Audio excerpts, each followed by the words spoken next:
평창동을 감싸 아는 북악산의 산등성이 위로 차가운 겨울 아침의 시린 공기가 내려앉고 있었다. 대한민국 상위 1%의 자본과 권력이 결탁하고 은밀한 거래가 오가는 거대한 권력의 전시장이자 대형 그룹의 심장부인 최 회장의 저택은 거대한 요새처럼 고요했다. 거실 천장을 가득 메운 수천만 원짜리 체코산 크리스털 샹들리에는 수백 개의 다면체 유리 조각을 통해 차갑고 예리한 불빛을 폭포수처럼 쏟아내고 있었다. 그 찬란한 인공의 빛 아래 최고급 이탈리아산 비앙코 카라라 대리석으로 마감된 바닥은 마치 한겨울의 빙판처럼 매끄럽고 서늘한 한기를 내뿜었다. 거실 벽면을 장식한 수억 원대의 추상화와 육중한 마호가니 가구들은 이 가문이 지닌 탐욕의 무게를 고스란히 대변하고 있었다. 공기 중에는 미세한 먼지조차 허락하지 않겠다는 듯 인위적이고 짙은 카사블랑카 백합 향기가 무겁게 내려앉아 사람의 숨을 조여왔다. 이곳은 지연에게 있어 따뜻한 가족의 안식처가 아니라 철저하게 계급이 분리된 채 숨죽여 살아야만 하는 황금으로 만들어진 감옥이었다. 바로 그 완벽하게 통제된 고요한 공간의 한가운데서 뼈를 깎는 듯한 날카로운 파열음과 함께 끔찍한 소음이 터져 나왔다. 쨍그랑 단순한 실수가 아니었다.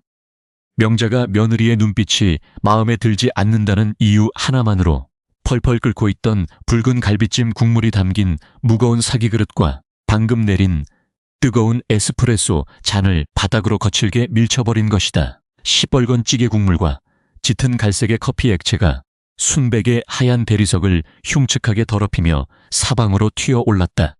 김이 모락모락 피어오르는 그 지독한 오물들의 한가운데 지연은 두 무릎을 꿇은 채 깊게 고개를 숙이고 있었다. 그녀의 창백하고 가녀린 손등 위로 펄펄 끓던 액체가 튀어 벌겋게 화상 자국이 부풀어 오르고 있었다. 피부의 얇은 막을 잔인하게 파고드는 화끈거리는 통증이 고스란히 뇌리를 때렸지만 지연은 단 한 번의 비명이나 옅은 신음조차 내뱉지 않았다. 마른 침을 꿀꺽 삼키며 고통을 억누를 뿐이었다.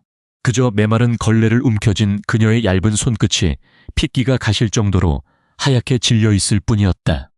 지난 3년 동안 이 잔혹한 저택에서 그녀가 온몸으로 체득한 유일한 생존 법칙은 자비 없는 포식자 앞에서 절대로 상처받은 짐승의 약한 소리를 내지 않는 것이었다. 어디서 감히 쳐다봐. 당장 눈깔 안 깔아. 명자의 목소리는 얼음 송곳처럼 예리하게 거실의 정막을 찢어 발겼다. 대형 가문의 안주인인 그녀는 고급 가죽 슬리퍼를 신은 발끝으로 무릎 꿇은 며느리의 가녀린 어깨를 거칠게 툭툭 밀어냈다. 명자의 턱선은 하늘을 찌를 듯 오만하게 들려 있었고 그녀의 목에 겹겹이 걸린 수억 원대의 남양 진주 목걸이가 크리스털 샹들리의 불빛을 받아 서늘하고 기괴하게 번쩍였다. 그녀가 걸친 화려한 수입산 실크 가운 자락은 바닥에 엎드린 지연의 초라하고 낡은 회색면 티셔츠와 극단적인 시각적 대비를 이루며 이 공간에 존재하는 잔혹한 계급의 차이를 시각적으로 뚜렷하게 증명하고 있었다. 닦아.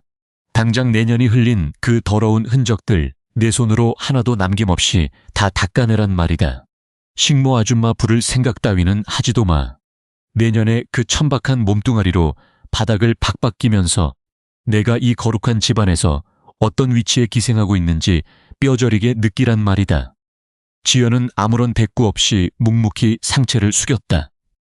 얇은 면바지 틈으로 느껴지는 대리석의 한기는 뼈마디를 시리게 파고들었지만 그녀의 마음속 가장 깊은 곳에 자리 잡은 단단한 빙벽에 비하면 이 정도의 물리적인 추위와 수모는 아무것도 아니었다. 지연은 한 손으로는 기름진 찌개 국물을 닦아내고 다른 한 손으로는 깨진 도자기 파편들을 조심스럽게 주워 담았다.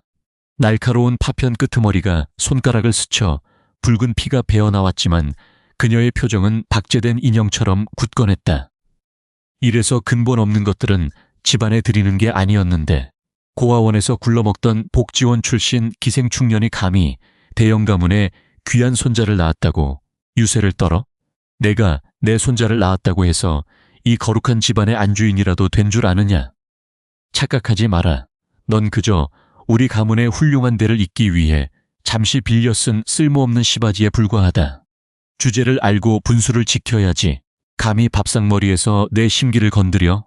명자의 폭언은 브레이크가 고장난 거대한 기관차처럼 멈추지 않고 폭주했다.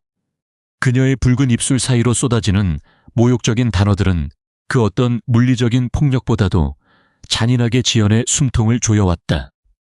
명자는 지연이 든든한 뒷배가 없는 고아라는 사실을 집요하게 파고들며 인격을 완벽하게 살해했다. 피를 나눈 가족이 없다는 것, 그것은 명자에게 있어 지연을 언제든 마음껏 짓밟고 부숴버려도 되는 무적의 면죄부와도 같았다. 3년. 지현이 이 거대한 평창동 저택이라는 화려한 무덤 속에서 자신의 과거를 철저히 묻고 인간 이하의 취급을 묵묵히 견뎌온 인고의 시간이었다. 그녀는 말없이 바닥에 엎질러진 오물들을 거친 걸레로 훔쳐냈다. 뜨거운 액체가 걸레를 적시고 그녀의 얇은 피부를 짓물러 놓았지만 그녀의 깊이를 알 수 없는 서늘한 검은 눈동자에는 일말의 굴복이나 비굴함이 담겨 있지 않았다. 오히려 그 시선은 날뛰는 폭군을 조용히 관찰하는 차가운 관찰자의 그것에 가까웠다. 그들은 지연을 아무도 보호해주지 않는 버려진 고아라 굳게 믿고 있었다. 하지만 그것은 대형 가문이 저지른 가장 뼈아픈 오판이자 멸망의 씨앗이었다. 지연의 가슴속 깊은 곳, 누구에게도 말하지 않은 비밀스러운 기억의 창고 안에는 그녀를 지탱하는 거대한 뿌리가 숨겨져 있었다.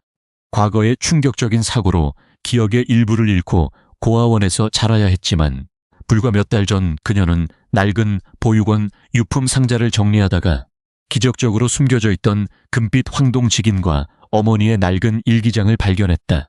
그 순간 끊어졌던 기억의 파편들이 거대한 해일처럼 밀려와 그녀의 뇌리를 강타했다.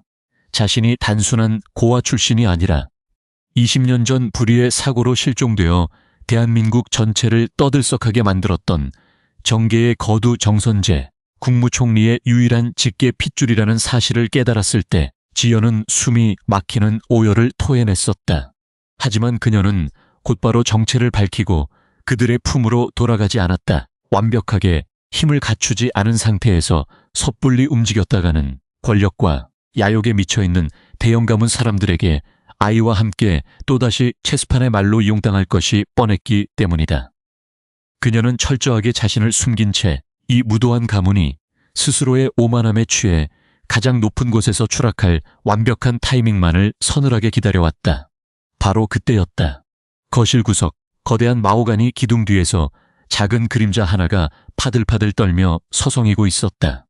이제 막 6살이 된 지연의 아들, 민우였다.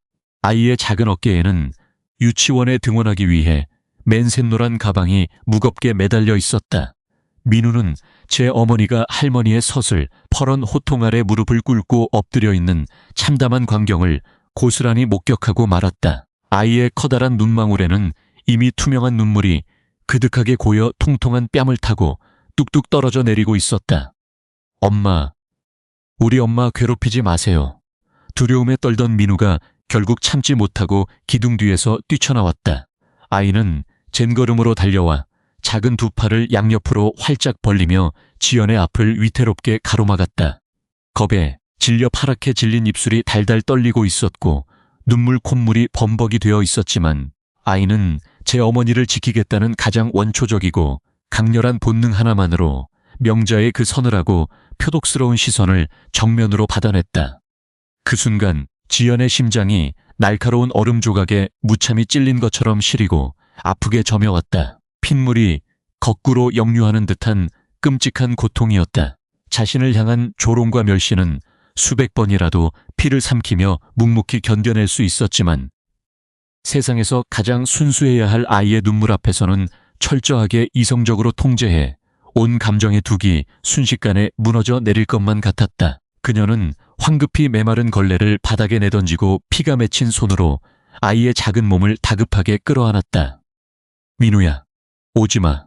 뒤로 가 있어. 제발. 엄마 괜찮아. 지연이 물기 젖은 쉰 목소리로 아이를 만류하며 제 품으로 깊숙이 숨기려 했다. 그러나 명자는 그런 모자의 애틋하고 처절한 모습을 차갑게 내려다보며 도리어 비릿하고 잔인한 조소를 흘렸다. 명자는 콧방귀를 뀌며 노골적으로 비웃었다. 어린 것이 벌써부터 어미라고 감싸고 도는 꼴을 보니 기가 차는구나. 더러운 핏줄은 못 속인다더니 내 놈의 몸 속에 흐르는 피의 절반이 저 천박하고 더러운 여자의 것이라는 사실이 나는 끔찍하게 소름이 끼친다. 어디서 감히 하늘 같은 할미 앞에서 눈을 똑바로 뜨고 대들어?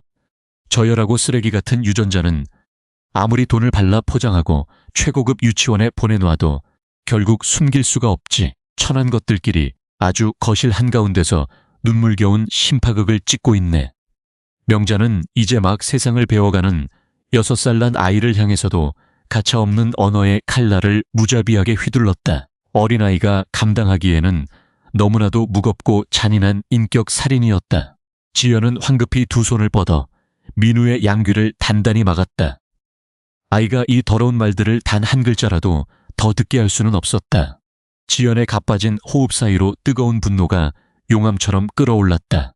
오직 시어머니라는 권력 하나로 사람의 존엄을 바닥에 내팽개치는 이 무도한 폭력을 더 이상은 묵과할 수 없었다. 가장 강한 힘은 돈이나 권력이 아니야. 그것은 진실을 말하는 작은 목소리, 그리고 그 목소리를 알아들을 수 있는 용기지. 아득한 과거, 어린 자신을 무릎에 앉혀놓고 인자하지만 거대한 산처럼 묵직하게 가르침을 주시던 정 총리의 음성이 지연의 귓가를 선명하게 맴돌았다. 그래, 웅크렸던 몸을 펴고 진짜 진실을 말할 때가 마침내 다가오고 있었다. 명자는 짜증스럽게 자신의 가운 자락을 털어내며 거실 중앙의 화려한 앤틱 소파에 깊숙이 주저앉았다. 다 닦았으면 내 눈앞에서 당장 사라져. 내년에 그 궁상맞고 청승맞은 얼굴을 보고 있자니. 아침부터 속이 뒤집혀서 토기가 올라오니까 꼴에 애미라고 애새끼 끌어안고 궁상 떨지 말고 당장 안방으로 찌그러져 있어. 지연은 아무런 반박도 하지 않았다. 그녀는 말없이 바닥에 남은 붉은 얼룩들을 자신의 낡은 티셔츠 소매로 훔쳐내듯 완벽하게 지워낸 뒤 아이를 품에 단단히 안은 채 천천히 몸을 일으켰다. 오랫동안 차가운 바닥에 짓눌려 있던 무릎이 욱신거리며 비명을 질렀지만 명자를 내려다보는 그녀의 시선만큼은 대리석 바닥보다 더 차갑게 가라앉아 있었다. 명자는 지연의 그 절대 굽히지 않는 기운, 묘하게 사람의 폐부를 찌르는 듯한 서늘한 눈빛을 마주할 때마다 알 수 없는 불쾌감과 패배감에 시달렸다. 그래서 더욱 악착같이 그녀의 자존감을 짓밟고 진흙탕 속에 처박으려 들었던 것이다. 하지만 오만해 눈이 먼 명자는 상상조차 하지 못하고 있었다. 자신이 지금 발밑에 벌레처럼 취급하며 짓밟고 있는 이 초라한 며느리가 머지않아 오만방자한 대형 가문의 숨통을 완벽하게 끊어놓고 모든 것을 잿더미로 만들어버릴 유일하고도 절대적인 사신이라는 사실을 바로 그때였다. 저택의 거대한 현관에서 무거운 티크목 양계형 도어가 열리는 묵직한 마찰음이 거실의 정막을 갈랐다. 도어락이 해제되는 기계적인 전자음이 뒤따랐고 고지어 날카롭고 절도 있는 구두 굽 소리가 차가운 대리석 바닥 위로 뚜벅뚜벅 울려 퍼졌다. 오전 조찬 회의를 일찍 마치고 돌아온 대형그룹의 상무이자 지연의 남편, 그리고 민우의 아버지인 진우였다. 그는 머리부터 발끝까지 수백만 원을 호가하는 이탈리아제 짙은 네이비색 맞춤 정장으로 빈틈없이 무장하고 있었다. 완벽하게 빗어 넘긴 포마드 헤어스타일과 각 잡힌 어깨선, 손목에서 은은하게 빛나는 스위스제 명품 시계는 겉보기엔 능력있고 세련된 젊은 재벌 3세의 표상 그 자체였다. 공기 중으로 그가 애용하는 값비싼 우디 향수의 묵직한 냄새가 스며들며 거실의 백합 향기를 단숨에 밀어냈다. 하지만 그 화려한 껍데기 속에 든 내면은 너무나도 빈약하고 나약한 진흙투성이에 불과했다. 진우는 거실로 들어서자마자 엉망이 된 바닥과 무릎에 먼지를 묻힌 채 서 있는 아내, 그리고 눈물범벅이 되어 숨을 헐떡이는 아들을 단번에 발견했다. 정상적인 남편이자 아버지라면 당장 가족에게 다가가 부축하고 무슨 일이 있었는지, 다친 곳은 없는지 묻는 것이 상식이었다. 그러나 진우의 시선은 지연과 민우를 마치 길가에 버려진 성가신 쓰레기 봉투를 보듯 차갑고 무심하게 스쳐 지나갈 뿐이었다. 그의 발걸음은 일말의 망설임도 없이 곧장 소파에 거만하게 기대어 앉은 어머니에게로 향했다. 다녀왔습니다, 어머니. 밖에서부터 어머니 목소리가 들리던데요. 아침부터 거실 분위기가 왜 이렇게 소란스럽습니까? 또 저 사람이 무슨 멍청한 짓을 저지른 겁니까? 진우는 재킷의 단추를 가볍게 풀며 명자를 향해 깍듯하고 부드러운 미소를 지어 보였다. 방금 전까지 서슬퍼렇게 며느리를 잡아먹을 듯 굴던 명자의 얼굴에도 아들을 보자마자 거짓말처럼 온화하고 만족스러운 화색이 돌았다. 오냐, 내 귀한 아들 왔니? 오늘 조찬 이사회 회의 때문에 바빴을 텐데 일찍 들어왔구나. 내가 신경 쓸 일은 아니다. 그저 이 집안에 기어들어 온 미천한 것이 또 주제 파악을 못하고 덜렁거리며 내 심기를 거스르기에 집안의 안주인으로서 따끔하게 기강을 가르쳐주던 참이었어. 명자는 과장된 몸짓으로 한숨을 내쉬며 지연을 향해 혐오스러운 눈빛을 던졌다. 진우는 천천히 고개를 돌려 아내를 내려다보았다. 바닥에 더러운 국물을 닦아내느라 손끝이 벌겋게 짓물러 있고 옷자락에는 커피 얼룩이 튄 초라한 행색. 그 모습을 바라보는 진우의 눈동자에는 일말의 연민이나 남편으로서의 안타까움조차 존재하지 않았다. 오히려 자신이 완벽하게 구축해놓은 세련된 상류층의 일상에 씻을 수 없는 오점을 남기는 지연의 존재 자체를 끔찍하게 수치스러워하는 기색이 역력했다. 아빠, 할머니가 엄마한테 뜨거운 국물 던지고 막 욕했어요. 우리 엄마 손 다쳤어요. 피나요.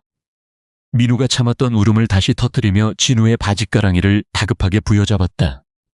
6살 난 아이의 세계에서 아버지는 비바람을 막아주는 가장 강하고 든든한 우산이자 보호자여야만 했다. 민우는 아빠가 당장 엄마를 안아주고 할머니의 부당한 폭력을 멈춰줄 것이라 굳게 믿으며 절박하게 구조 신호를 보낸 것이다.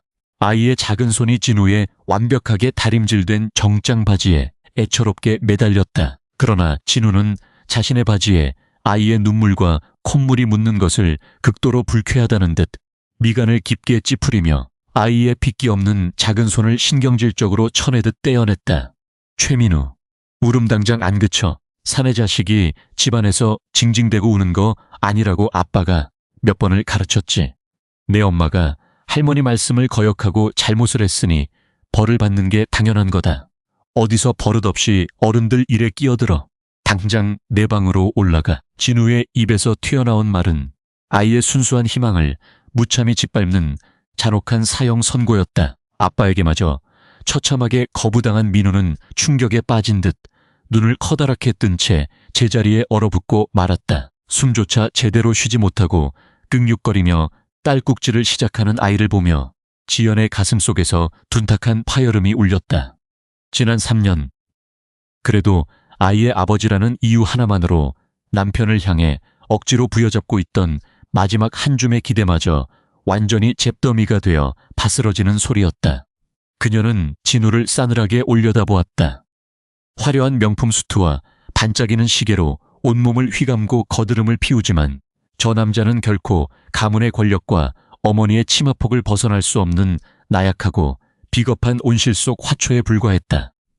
오늘 조찬 이사회에서도 그는 능력 있는 다른 임원들에게 밀려 아버지인 최 회장에게 모욕적인 질책을 당하고 돌아온 것이 분명했다. 밖에서는 진짜 실력자들 앞에서 굽신거리며 뼈저린 열등감에 시달리면서도 자신이 마음대로 통제할 수 있다고 믿는 힘없는 아내와 어린 자식 앞에서는 그 비참함을 보상받기 위해 잔인한 폭군처럼 군림하려 드는 얄팍한 위선자. 그것이 남편이라는 인간의 추악한 본질이었다. 지현은 조용히 상처받은 아이를 다시 자신의 품으로 꽉 끌어당겼다. 이제 이 썩어빠진 저택에서 지연과 민우가 기댈 곳은 단 한 군데도 없었다. 아니, 애초부터 기댈 가치조차 없는 썩어 문드러진 동아줄이었다. 진우는 지연의 그 차분하고 침묵하는 태도를 자신을 향한 완벽한 굴복으로 착각했다. 그는 아내가 자신의 권위 앞에 겁을 먹고 길들여진 상태라고 믿으며 특유의 오만하고 비아냥거리는 말투로 그녀의 자존감을 더욱 밑바닥까지 끌어내리려 혀를 찼다. 어머니 말씀이 100번 다 맞아. 당신은 도대체 언제쯤 대형 가문의 며느리다운 교양과 품격을 갖출 생각이지. 매번 사람 피곤하게 수준 떨어지는 사고나 치고 말이야. 내가 밖에 나가서 이사들이나 다른 그룹 후계자들 모임에 당신이 내 아내라고 말하는 게 얼마나 수치스럽고 창피한 일인지 알아. 고아 출신이라는 더러운 꼬리표를 달고 운 좋게 이 가문에 들어왔으면 눈치껏 쥐죽은 듯이 숨죽이고 살아. 나대지 말고. 그는 주머니에 두 손을 거만하게 찔러 넣은 채 지연을 향해 위협적으로 한 걸음 다가왔다. 그리고는 겁에 질린 아이가 모든 것을 듣고 있다는 사실조차 망각한 채 비수를 꽂듯 잔인한 말들을 거침없이 쏟아냈다. 어머니 말씀대로 해. 이따가 유치원 하원 픽업 끝나면 쓸데없이 거실에 나와서 알짱거리며 불쾌하게 굴지 말고 그냥 당신 방에나 처박혀 있으라고. 오늘 저녁께 아버지 손님들이라도 오면 당신 그 촌스럽고 청승맞은 몰골을 도대체 어떻게 감당하려고 그래. 내 이름에, 우리 가문 이름에 먹칠하지 말고 분수껏 살아.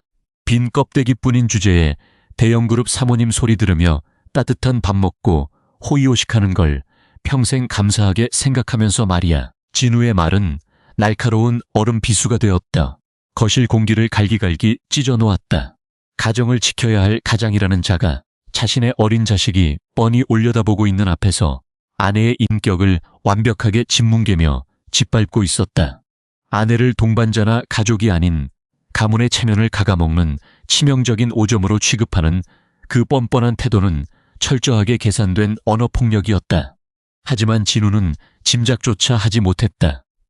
자신이 지금 힘없는 며느리에게 쏟아내고 있는 그 얄팍한 우월감이 얼마나 위태로운 썩은 동아줄 위에 지어져 있는지를.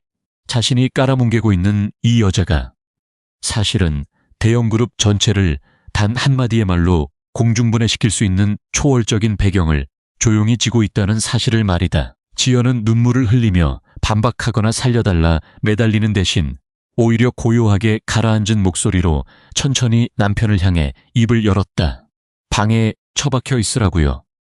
그녀의 쉰 목소리에는 그들이 기대했던 어떠한 억울함이나 패배감, 분노도 섞여 있지 않았다. 오히려 소름이 끼칠 정도로 차분하고 이성적인 등골이 서늘해지는 울림만이 거실을 맴돌았다. 네, 그렇게 하죠. 어차피 이 더러운 저택 거실에서 제가 더 이상 낭비할 시간도 당신들에게 배울 수 있는 일말의 인간성도 없는 것 같으니까요. 진우는 헛기침을 하며 목을 가다듬었다. 지연의 묘하게 서늘하고 가시돋친 대답에 순간적으로 말문이 턱 막힌 것이다. 평소처럼 눈물을 훔치며 억울하다고 매달리거나 아니면 죄송하다고 파르르 떨며 머리를 조아릴 줄 알았던 여자의 반응이 너무나도 이질적이었기 때문이다. 지연의 깊고 짙은 검은 눈동자 속에는 일말의 두려움이나 상처가 보이지 않았다. 그것은 오히려 사냥감의 목덜미를 조용히 응시하며 발톱을 숨긴 채 치명적인 일격을 가할 정확한 타이밍을 계산하는 가장 영리하고 냉혹한 맹수의 눈빛이었다. 스스로 함정을 파고 스스로 그 함정에 빠지신 겁니다. 상무님, 아니, 오만한 당신들 모두 이제 모든 것이 끝났다. 지연은 속으로 차갑게 되뇌었다. 오늘 이 지옥 같은 집구석에서 지워질 이름은 제가 아니라 당신들의 탐욕입니다. 시아버지 최 회장이 가문의 명운을 걸고 뛰어든 5조 원 규모의 국가 스마트 시티 사업, 그 거대한 사업권을 따내기 위해 최 회장이 지난 수개월 동안 정 총리의 그림자라도 밟아보려 얼마나 굴욕적인 로비와 아부를 일삼았는지 지현은 이 저택 구석에서 똑똑히 지켜봐 왔다. 그들은 자신들이 그토록 목을 메고 숭배하는 절대 권력의 정점이 매일같이 식모 취급하며 짓밟고 조롱하는 며느리의 친정이라는 사실을 꿈에도 상상하지 못하고 있었다. 스스로 판 거대한 무덤이었다. 그녀는 멍하게 굳어버린 진우를 향해 가벼운, 조롱에 가까운 목례를 남긴 뒤 민우의 작은 손을 꼭 쥐고 뒤돌아섰다.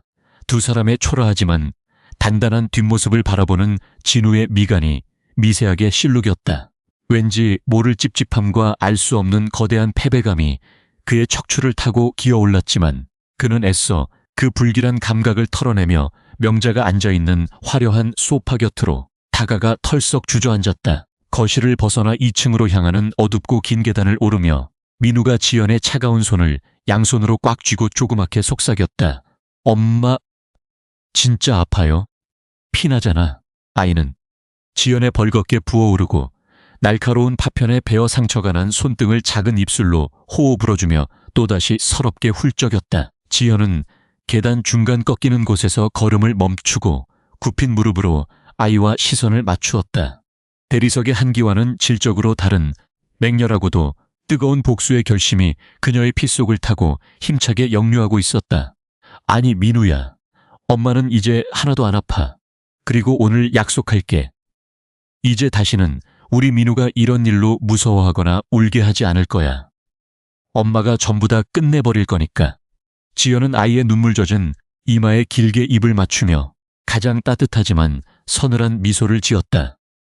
아이를 안심시키는 부드러운 음성이었지만 2층에 짙은 어둠 속을 응시하는 그녀의 시선은 이미 가문이라는 거대한 제국을 잿더미로 만들어버릴 차가운 체스판의 덫들을 모두 세팅해둔 상태였다. 오늘 밤 최 회장이 그토록 목을 메고 있는 대한민국 최고의 권력의 인맥과 권위가 도대체 누구의 손에 쥐어져 있는지 완벽하게 뼈에 새겨줄 시간이 다가오고 있었다. 식모처럼 부려먹고 내쫓으려던 며느리의 진짜 얼굴을 마주하게 될 그들의 경악스러운 표정을 떠올리며 지연은 말없이 계단을 마저 올랐다. 이 비참하고 어두운 시간은 다가오는 저녁 만찬을 끝으로 영원히 처절한 종말을 고할 것이었다. 저택 2층의 가장 안쪽 육중한 방음벽으로 외부와 완벽하게 단절된 최 회장의 개인 서재는 마치 거대한 권력의 벙커와도 같았다. 방 안을 가득 채운 짙고 매캐한 쿠바산시가 연기가 최고급 공기청정기의 모터 소리에 빨려 들어가고 있었지만 공기 중에 벤 탐욕의 냄새마저 지원해지는 못했다. 한쪽 벽면을 가득 채운 브라질산 마호가니 책장 앞에는 대형그룹의 수장이자 지연의 시아버지인 최병태 회장이 핏발선 눈으로 서성이고 있었다. 그의 손에 들린 최신형 스마트폰 너머로는 그룹 전략기획실장의 다급하고 떨리는 목소리가 흘러나오고 있었다. 최 회장의 신경질적인 구두 굽소리가 묵직한 페르시안 양탄자 위를 지식이며 무겁게 울렸다. 그래서 지금 그따위 변명을 내 귀에 보고라고 올리는 건가? 내가 분명히 말했을 텐데 이번 5조 원짜리 국가 스마트 시티 개발 사업권은 우리 대형그룹의 명운이 걸린 프로젝트야. 그깟 특수목적법인 1PC 설립 조건 하나 제대로 맞추지 못해서 경쟁사한테 밀리고 있다는 게 말이 돼? 돈이 부족하면 로비 자금을 2배, 아니 3배로 늘려서라도 심사위원들 입통을 막아. 국토부 장관이 안 움직이면 그 윗선 정계 핵심 인사들한테 직접 줄을 대란 말이다. 당신들 머리에 든 게 그거밖에 없어? 수화기 너머로 거친 숨소리와 함께 실장이 연신굽신거리며 사죄의 말을 쏟아냈지만 최 회장의 끓어오르는 분노를 잠재우기에는 역부족이었다. 그는 신경질적으로 스마트폰의 종료 버튼을 짓누르며 책상 위로 기기를 집어 던졌다. 둔탁한 마찰음과 함께 폰이 대리석 데스크 위를 미끄러졌다.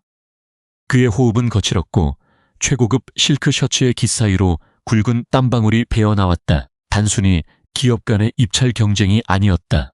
이번 스마트 시티 사업은 향후 10년간 대한민국 건설 및 IT 인프라의 주도권을 거머쥐는 거대한 전쟁이었다.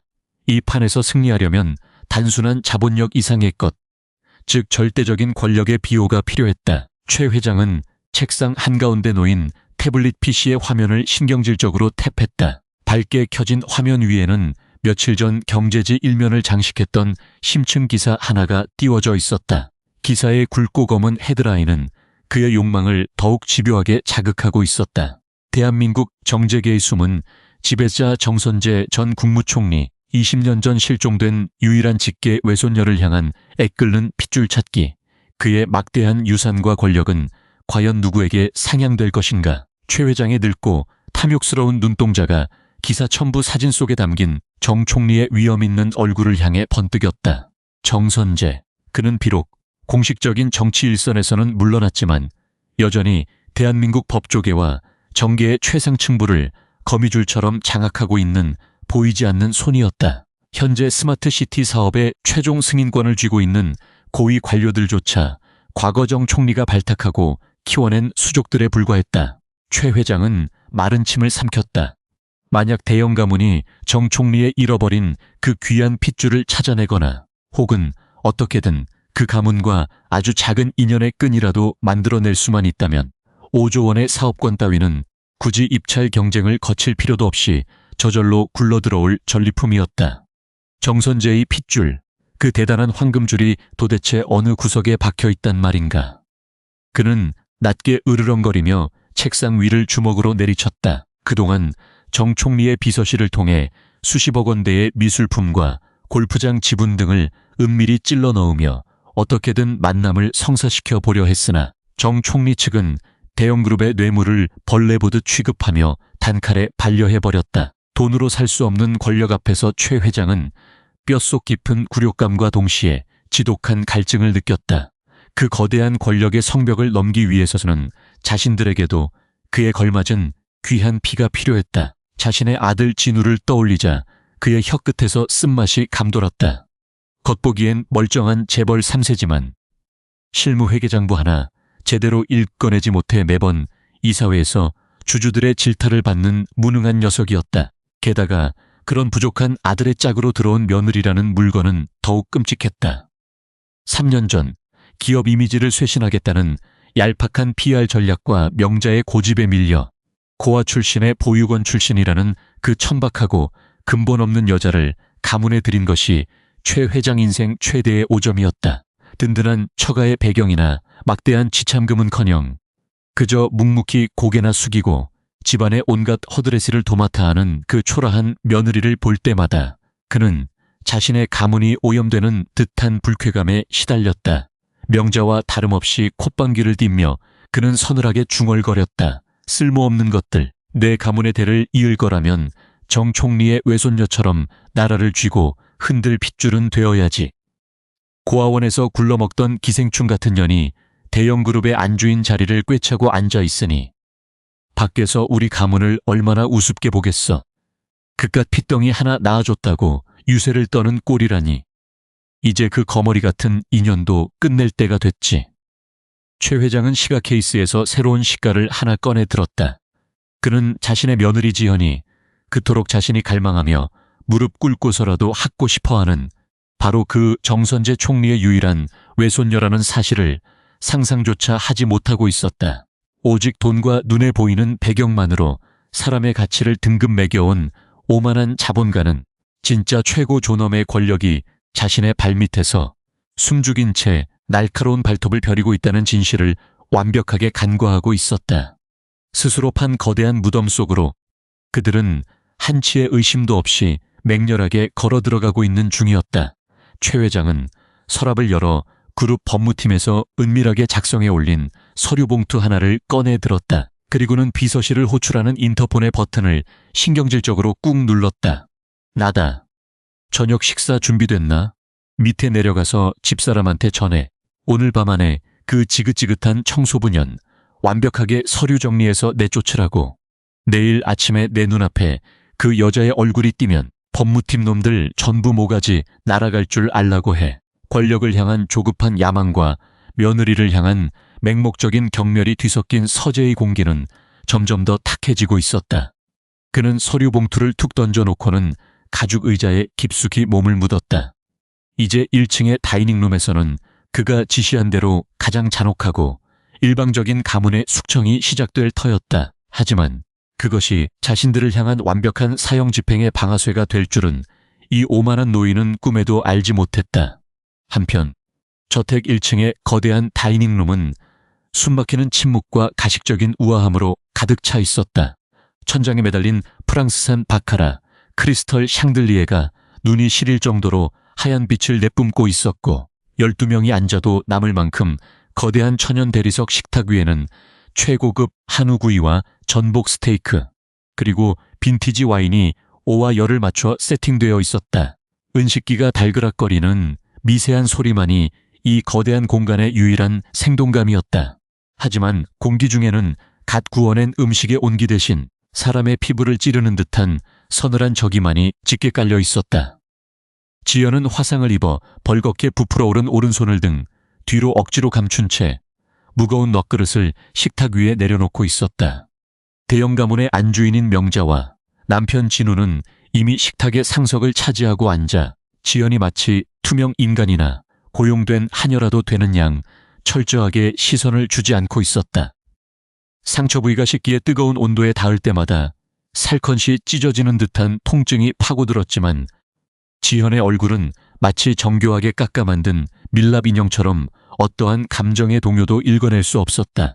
그녀는 이미 눈물과 슬픔이라는 사치스러운 감정을 2층 계단 어귀에 모두 버리고 내려온 상태였다. 그만 알짱거리고 뒤로 물러서 내년에 그 궁상맞은 그림자가 내 와인잔에 비치는 것만으로도 입맛이 다 떨어지니까. 명자가 차갑게 쏘아붙이며 들고 있던 은포크를 식탁 위에 딱 소리가 나도록 내려놓았다. 진우는 어머니의 표독스러운 폭언에도 아랑곳하지 않고 그저 자신의 몫으로 썰려있는 전복을 무심하게 씹어 삼키며 스마트폰의 주식 시세창만을 들여다보고 있었다. 철저하게 계산된 방관이자 암묵적인 폭력이었다. 지연은 말없이 2걸음 뒤로 물러서서 식탁의 모서리를 응시했다. 이 위선적인 식사 시간이 빨리 끝나기만을 기다리는 것이 아니었다. 그녀는 지금 이 거만한 자본의 성벽이 스스로 붕괴하기 직전에 가장 취약한 민낯을 조용히 관찰하고 있었다. 명자는 와인잔의 림을 손가락으로 가볍게 문지르더니 옆에 서 있던 수행 비서에게 짧은 눈짓을 보냈다. 비서는 굳은 표정으로 서류 가방을 열어 두툼한 노란색 서류 봉투 하나를 꺼내어 명자의 손에 공손히 쥐어주었다. 명자는 비웃음이 가득한 얼굴로 그 봉투를 식탁 위로 거칠게 내던졌다. 서류 봉투가 대리석 식탁을 미끄러지는 마찰음이 서늘하게 울렸다. 봉투는 미끄러지듯 나라가 지연이 서 있는 식탁 끝자락에 툭 하고 멈춰 섰다. 봉투의 입구가 반쯤 열려 있었고 그 안에서 빼곡하게 타이핑된 법률 문서의 첫 장이 고개를 내밀고 있었다. 문서의 정중앙 굵고 붉은 폰트로 인쇄된 5글자가 지연의 시야에 차갑게 날아와 꽂혔다. 협의 이혼 합의서 및 친권 포기 각서. 지연의 서늘한 시선이 종이 위를 천천히 훑고 지나갔다. 놀람이나 충격은 없었다. 언젠가 이 무도한 가문이 자신을 향해 가장 비열한 방식의 꼬리 자르기를 시도할 것이라는 점은 이미 수백 번도 넘게 시뮬레이션했던 일이었다. 하지만 문서의 내용을 한 줄 한 줄 읽어내려갈수록 그들이 지닌 인간성의 밑바닥이 그녀의 예상을 아득히 뛰어넘을 정도로 참담하다는 사실에 아주 미세한 경멸의 한숨이 새어나왔다. 위자료 청구권 전면 포기, 재산 분할 비율 0%, 그리고 가장 역겨운 조항, 사건 본인 아들 최민우에 대한 친권 및 양육권을 전면 포기하며 향후 반경 5km 이내의 접근 및 어떠한 면접 교섭권도 요구하지 않는다. 이것은 합의서가 아니었다. 3년 동안 가문의 대를 잇기 위해 자궁을 빌려주고 온갖 수모를 겪으며 하녀처럼 봉사해 온 인간을 단 한 푼의 정당한 대가도 없이 길바닥에 먼지처럼 쓸어버리겠다는 잔혹한 사형 선고문이었다. 명자는 의자의 등받이에 여유롭게 등을 기대며 붉게 칠해진 입술을 비틀어 올렸다. 읽을 줄은 알지. 하긴 고아원에서 눈칫밥 먹으며 자랐으니 그 정도 한글은 깨우쳤을 테고. 그룹 법무팀 최고의 변호사들이 밤을 새워 아주 깔끔하게 작성한 서류다. 내년이 나중에 딴 마음을 품고 질척거릴까봐 아주 법적으로 완벽하게 세기를 박아두었지. 명자는 마치 쓰레기를 치워버린 후에 후련함을 만끽하듯 오만하게 턱을 치켜들었다. 주제 파악을 했으면 당장 그 밑에 도장 찍고 오늘 밤 안으로 내 발로 걸어나가. 짐을 챙길 것도 없겠지. 내가 이 집에 들어올 때 가져온 건 낡은 싸구려 트렁크 가방 하나뿐이었으니까. 이 대형 가문에서 내가 낳은 내 귀한 손자 민우는 우리 가문의 완벽한 후계자로 키울 테니 넌 2번 다시 아이 근처에 얼씬거릴 생각은 꿈도 꾸지 마라. 미천하고 더러운 피가 조금 섞이긴 했지만 그건 우리 가문의 막대한 자본과 교육으로 철저하게 세탁하면 될 일이야. 넌 그저 훌륭한 배양 접시로서의 역할을 다했을 뿐이다. 사람을 배양 접시라 부르는 그 기괴하고도 잔혹한 발언 앞에서도 지연은 입술을 깨물지 않았다. 대신 그녀의 깊이를 알 수 없는 검은 눈동자가 천천히 남편 진우를 향해 움직였다. 아이의 양육권마저 빼앗기고 알몸으로 내쫓길 위기에 처한 아내를 앞에 두고도 진우는 와인잔을 빙빙 돌리며 지루하다는 듯 고개를 젓고 있었다. 어머니 말씀 다 들었지. 피곤하게 법정까지 끌고 가며 진흙탕 싸움 만들지 말고 여기서 깔끔하게 끝내. 나도 이제 당신같이 대화도 안 통하고 교양도 없는 여자랑 한 공간에서 숨 쉬는 거 한계니까 도장 찍고 나가주면 내가 개인적으로 생활비 몇 달치 정도는 따로 챙겨줄 테니까 그 돈으로 어디 변두리 방단칸 방이라도 하나 구해서 조용히 살아. 이게 당신 같은 여자가 대형 그룹과 엮여서 누릴 수 있는 마지막 자비야. 자비. 그 단어가 진우의 얄팍한 입술을 타고 흘러나오는 순간 지연의 내면 깊은 곳에서 차갑게 잠들어 있던 거대한 분노의 기제가 마침내 완벽하게 해제되었다. 이들은 단 한 번도 자신을 같은 인간으로 존중한 적이 없었다. 그들에게 지연은 그저 자신들의 우월감을 확인하기 위한 소모품이자 언제든 돈으로 짓밟고 지워버릴 수 있는 약자에 불과했다. 지연은 식탁 위에 놓인 차가운 펜을 천천히 집어들었다. 그녀의 시선이 백지장 같은 서류 위로 떨어졌다. 하지만 그녀가 바라보는 것은 자신이 쫓겨날 비참한 미래가 아니었다. 그녀는 이 얄팍한 종이 쪼가리 너머로 자신들이 얼마나 거대하고 끔찍한 파멸의 벼랑 끝에 서 있는지조차 모른 채 낄낄거리고 있는 이 가문의 처절한 몰락을 정확하게 투시하고 있었다. 지연은 차갑게 가라앉은 목소리로 통보했다. 위자료도 재산 분할도 필요 없다는 조건은 그렇다 치죠. 하지만 민우의 친권을 포기하라는 이 조항은 제 상식으로는 도저히 납득하기 어렵군요. 지연의 입에서 처음으로 반항적인 어조가 흘러나오자 명자의 눈썹이 기괴하게 꿈틀거렸다. 뭐라고? 상식. 내년 입에서 감히 상식이라는 단어가 나와? 쥐뿔도 없는 고아년이 어디서 감히 협상을 하려들어. 협상이 아닙니다. 통보입니다. 지연은 손에 쥐고 있던 펜을 이혼 서류 위에 툭 하고 떨어뜨렸다. 펜이 대리석 위를 굴러가며 서늘한 소리를 냈다. 그녀는 꼿꼿하게 허리를 펴고 자신을 멸시하는 두 포식자를 향해 가장 서늘하고 압도적인 시선을 던졌다. 이건 그냥 첫 수일 뿐입니다. 이제 막 바둑판 위에 첫 번째 돌을 놓았을 뿐이다. 당신들이 내민 이 쓰레기 같은 서류 조각이 오늘 밤 이 저택을 어떻게 통째로 지옥으로 만들어버릴지 똑똑히 지켜보십시오. 진짜 전쟁은 지금부터 시작이었다. 지연의 목소리는 분노로 떨리지 않았다.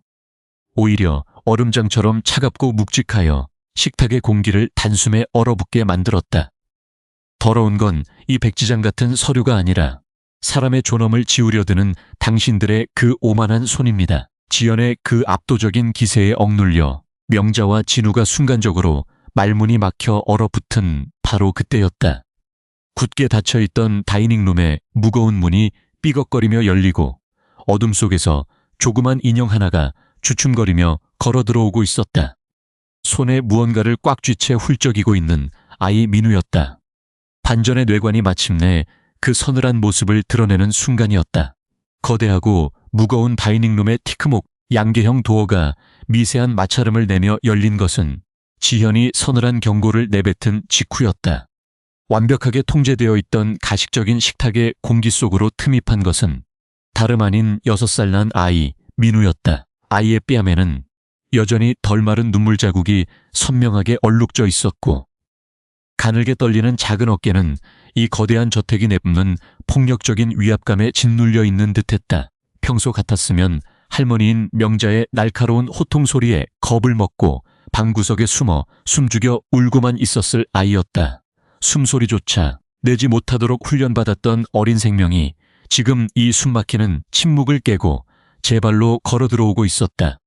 하지만 지금 식당 안으로 걸어 들어오는 민우의 걸음걸이에는 이전과는 이질적인 작지만 단단한 결기가 서려 있었다.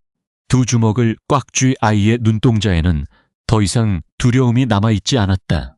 엄마를 지켜야 한다는 본능적인 용기가 그 연약한 육체를 지탱하고 있었다. 어디 감히 어른들 식사하는 자리에 함부로 기어나와? 유모는 도대체 밖에서 뭘 하고 자빠졌기에 애새끼 하나 통제를 못하고 거실로 내보내는 거야. 명자가 신경질적으로 은포크를 식탁 위에 내던지며 짜증 섞인 목소리로 소리쳤다. 포크가 접시와 부딪히며 날카로운 파열음을 냈지만 그녀의 분노는 거기서 멈추지 않았다.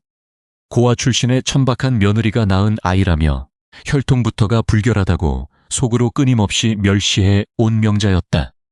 진우 역시 미간을 깊게 구기며 자신의 아들을 향해 귀찮다는 듯 손을 휘저었다.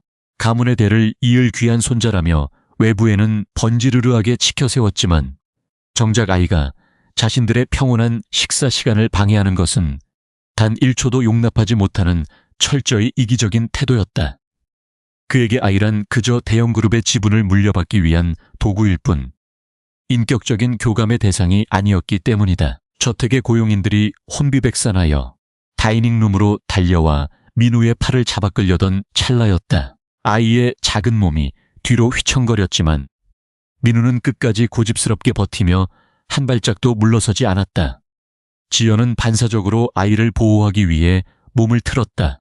하지만 그녀가 채 나서기도 전에 민우가 스스로 고용인들의 거친 손길을 뿌리치며 식탁의 정중앙 대형그룹의 절대 권력자인 시아버지 최 회장이 앉아있는 상석을 향해 곧장 걸어갔다. 아이의 오른쪽 바지 주머니가 무언가 묵직하고 단단한 물건을 담고 있는 듯 기형적으로 축 늘어져 있었고 걸음을 옮길 때마다 둔탁한 마찰음이 아이의 허벅지 부근에서 울렸다. 그 소리를 듣는 순간 지연의 서늘했던 눈동자에 처음으로 미세한 파문이 일었다. 아이가 지금 주머니 속에 쥐고 있는 것이 무엇인지 그녀는 본능적으로 직감하고 있었다. 그것은 지연이 방 안에 가장 깊숙한 비밀 서랍 속에 자신의 과거와 함께 철저하게 봉인해 두었던 단 하나의 유품이었다. 20년 전 어머니가 세상을 떠나며 마지막으로 쥐어주었던 대한민국 최고 권력의 정점인 외할아버지의 상징. 그 위험하고도 압도적인 물건이 지금 아이의 손에 들려 있었다. 민우는 핏발이 선 눈으로 자신을 노려보는 최 회장의 거대한 체구 앞에서도 주눅 들지 않았다. 아이는 까치발을 들어 자신이 닿을 수 있는 가장 깊숙한 식탁의 중앙을 향해 바지 주머니에서 힘겹게 꺼낸 물건을 조심스럽게 그러나 단호하게 올려놓았다. 툭! 물건이 천연 대리석 식탁 위에 닿는 순간 결코 가벼운 장난감이나 플라스틱 따위에서는 날 수 없는 묵직하고 둔탁한 파열음이 넓은 다이닝룸을 울렸다. 식탁을 비추고 있던 수천만 원짜리 바카라 크리스털 샹들리에의 예리한 불빛이 그 물건의 표면에 부딪혀 찬란하고도 무거운 황금빛 반사광을 뿜어냈다. 그 빛은 마치 오래도록 잠들어 있던 거대한 맹수가 마침내 눈을 뜬 것처럼 다이닝룸의 차가운 공기를 순식간에 집어삼켰다. 그것은 성인의 주먹만한 크기의 거대한 국가공훈 황동직인이었다. 세월의 흔적이 묻어나는 깊고 짙은 황동의 색감 위로 대한민국 최고 권력의 정통성을 상징하는 쌍용의 문양과 무궁화 조각이 정교하고도 압도적인 입체감으로 굽이치고 있었다. 직인의 손잡이 끝부분에는 왕실의 의전이나 국가 최고위급 인사의 하사품에만 매달 수 있다는 붉고 푸른 오방색 수술이 묵직하게 늘어져 있었다. 그 낡았으나 범접할 수 없는 권위의 상징물이 명자가 방금 전 지연의 얼굴에 집어던졌던 비열한 이혼 합의서 서류 뭉치 바로 옆에 위풍당당하게 자리 잡았다. 오직 돈과 핏줄의 우열만이 존재하는 이 천박한 식탁 위에 진짜 권력이 무엇인지 똑똑히 보여주겠다는 듯 황동직이는 숨막히는 위엄을 뿜어내고 있었다. 이게 도대체 무슨 쓰레기야? 어디서 주워? 온 고철 덩어리를 밥상머리에 올려놔. 당장 치우지 못해. 명자가 황동직인의 가치를 전혀 알아보지 못한 채 히스테릭하게 소리를 질렀다. 그녀는 눈앞에 놓인 것이 그저 아이가 유치원에서 가지고 노는 조잡한 모형 장난감일 것이라 착각하고 있었다.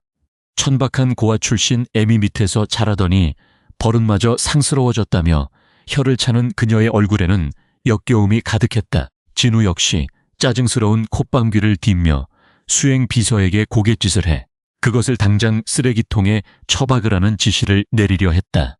이들은 자신들의 얄팍한 안목으로는 결코 범접할 수 없는 거대한 권력의 심장부가 방금 전 식탁 위에 투하되었다는 사실을 꿈에도 모른 채 오직 오만함에 취해 낄낄거리고 있었다.